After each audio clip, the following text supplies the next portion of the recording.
जय हो बंदी छोड़ की लोड कोनी और की बंदी छोड़ सतगुरु रामपाल जी भगवान की जय हो। सत साहिब पवन भाई जी। आज परमात्मा सुबह सुबह सपने में आए बहन के, अपनी बेटी के। 4 बजे का टाइम था।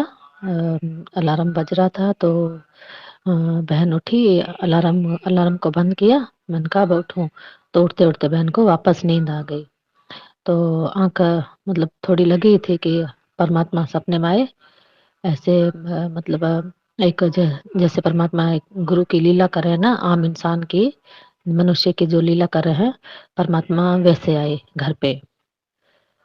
बहन की परीक्षा ही ले रहे थे शायद, परमात्मा आए घर पे। तो बहन रसोई में खड़ी थी, तो परमात्मा मतलब एकदम से गेट खोल के अंदर आ गए बाहर का। और जैसे साधारण मनुष्य हो ना, वैसे ही मतलब ऐसे परमात्मा आए, भाई बेटी देखो पहचानती है नहीं, कैसे ऐसे करके परमात्मा आए गेट खोल के।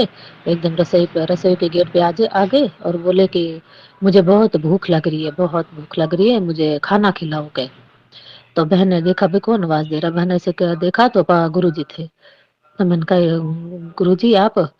तो मैंने कहा हाँ। तो बहन ने बिना सोचे समझे गुरु जी को अंदर बिठाया, दरी दरी बिछाई, दरी पे बिठाया गुरु जी को। बहन फटाफट रसोई में भागी, इधर उधर देखा मटर पड़े थे, तो बहन ने मटर ही फटाफट से छील के मटर की सब्जी बनाई और वाइट चावल बनाए, हलवा राम बनाया गुरु जी के लिए। और परमात्मा का मतलब भोजन बनाया। और फिर परमात्मा के आगे रखा। परमात्मा ने जीम लिया, भोजन ग्रहण कर लिया परमात्मा ने। और परमात्मा ने जैसे भोजन ग्रहण किया, तो बहन ने तो परमात्मा के पैर पकड़ लिए। पैर पकड़ लिए बहन ने परमात्मा के। परमात्मा को दंडवत प्रणाम किया, पहले परमात्मा के पैरों के ऊपर हाथ रखा बहन ने ऐसे। मतलब बहुत सुकून मिल रहा था परमात्मा के एकदम पास। ऐसे गुरु जी आए, ऐसे लग रहा था जैसे सच में गुरु जी आ गए हैं पास ही हो। ऐसे गुरु जी के पैर छुए, बहन ने हाथ रख के पैरों पे, और बहन ने दंडवत प्रणाम किया। और फिर परमात्मा के पैर पकड़ लिए बहन ने। बहन ने कहा गुरु जी अब आप जितना भी करो गुरु जी, हम इतने जन्मों से भटकते आए हैं, भटक भटक के गुरु जी, अब की बार आप मिले हो परमात्मा, हमने पहचान लिया है परमात्मा। अब की बार मैं नहीं जाने दूंगी, हम नहीं जाने देंगे आपको गुरु जी। अब की बार तो आपने हमें साथ लेकर ही जाना पड़ेगा, हमें पूर्ण मोक्ष दो परमात्मा। हमें आप जी के रहते सहते सतलोक की वासी करो परमात्मा। अब की बार मैं आपके पैर नहीं छोड़ने वाली हूँ परमात्मा। आप मेरे गुरु जी भगवान हो, आप परमात्मा हो, मेरे गुरु रूप में परमात्मा हो यहाँ पे। हमने पहचान कर लिया गुरु जी, अब की बार हमें छोड़ के मत जाओ गुरु जी, अब की बार हमें अपने साथ लेके जाना परमात्मा। अब की बार हम आपके पैर नहीं छोड़ेंगे मेरे मालिक। ऐसे करके बहन तो गुरु जी के पैर पकड़ के बैठ गई। तो गुरु जी ने फिर बहन के सर पे हाथ रखा काफी देर, और परमात्मा ने आशीर्वाद दी भी दिया बहन को।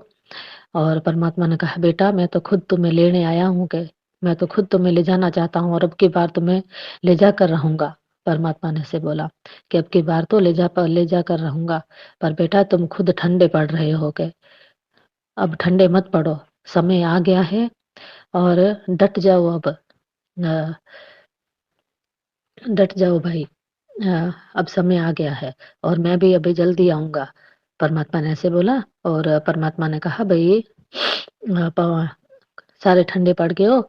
एक पवन और रामेश्वर का नाम लिया परमात्मा ने कि भाई ये सेवा में लगे हुए हैं, बाकी सब तुम ठंडे पड़ रहे हो क्यों भाई, समय है, ये लोहा गर्म है। अ, क्या बोलते हैं उसको, मतलब क्या बोलते हैं भाई, डट जाओ एकदम से। ऐसे करके परमात्मा कुछ लाइन बोली थी, बहन भूल गई। भाई डट जाओ अब, सारे न्यूज चैनलों में छा जाओ, सारे न्यूज चैनलों में, समय आ गया है अब। और सारी संगत के लिए परमात्मा ने कहा कि सारी संगत हाथी से लेकर चींटी तक, मतलब सारी मेरी आत्माएं हैं, जिसको जो सेवा मिली है उस सेवा में खुद को झोंक दो, उस सेवा में जिसको जो सेवा मिली है, मतलब सारे के सारे डट जाओ सेवा पर। जब तक ये नेट है, फोन है, इसका इस्तेमाल कर लो पूरा, और सारे न्यूज चैनलों में छा जाओ। अपने पवन भाई के साथ कंधे से कंधा मिलाकर खड़े हो जाओ। परमात्मा ऐसे बोले भाई अब की बार मैं खुद तुम्हें सब ले जाकर ही रहूंगा, तुम लट जाओ बच्चों, मैं तो खुद तुम्हें ले जाने आया हूँ, और ले जा, तुम खुद तैयार हो जाओ, अब ठंडे मत पड़ो, तुम ठंडे पड़ रहे हो। परमात्मा ने ऐसे बोला भाई जी। सुबह-सुबह परमात्मा आए थे फिर और फिर परमात्मा ने दिखाया कि परमात्मा बैठे थे। हाँ, ऐसे हाँ, मतलब परमात्मा ने भंडारा वगैरह किया, फिर परमात्मा ने खूब सारी बहन से बातें की थी काफ़ी देर।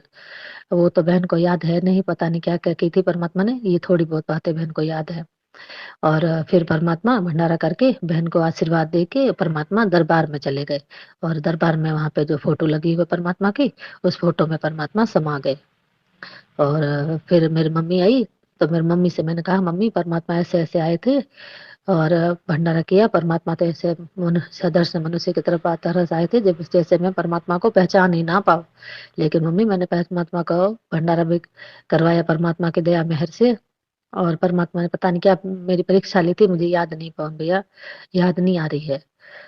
तो उसमें भी मेरी मम्मी ने कहा बेटा तो मेरी मम्मी ने मुझे कहा पिछली कोई कहानी बताई मेरी मम्मी ने भाई बेटा तो तेरी तो परमात्मा ने सिमली का नाम लिया पता नहीं किसका नाम लिया मेरी मम्मी ने मुझे सही से याद नहीं आ रहा भाई तेरी तो परमात्मा ने ऐसी परीक्षा ली हो तू तो इस परीक्षा में सफल हो गई बेटा तेरा तो जीवन सफल हो गया फिर मेरी मम्मी ऐसे बोल रही है भाई वो तो खुद परमात्मा थे परमात्मा है भाई तो ऐसे करके परमात्मा समा गए दरबार में और मेरे भगत जी जो है परमात्मा के नाम से मतलब चिढ़ते भी नहीं है और घर पे मैं समझाती करती हूँ ज्ञान चर्चा में तो मेरे सामने वो ज्ञान चर्चा नहीं कर पाते हैं मतलब मेरे सामने जवाब नहीं दे पाते हैं लेकिन फिर वो चाह सोचते हैं भाई मेरे से ज्यादा ये हो रही है तो फिर मतलब वो थोड़ा उसमें आ जाते हैं और बाहर यार दोस्तों के साथ जाते हैं तो उनकी बातों में पड़ के फिर गुरु जी का विरोध करने लग जाते हैं वैसे विरोध करते नहीं है भाई जी पता नहीं इनको क्या हो जाता है तो मुझे तो घर पे दरबार में मना भी नहीं करते हैं पर कभी कभी आ जाता है क्यों ऐसे करिए क्यों ऐसे करिए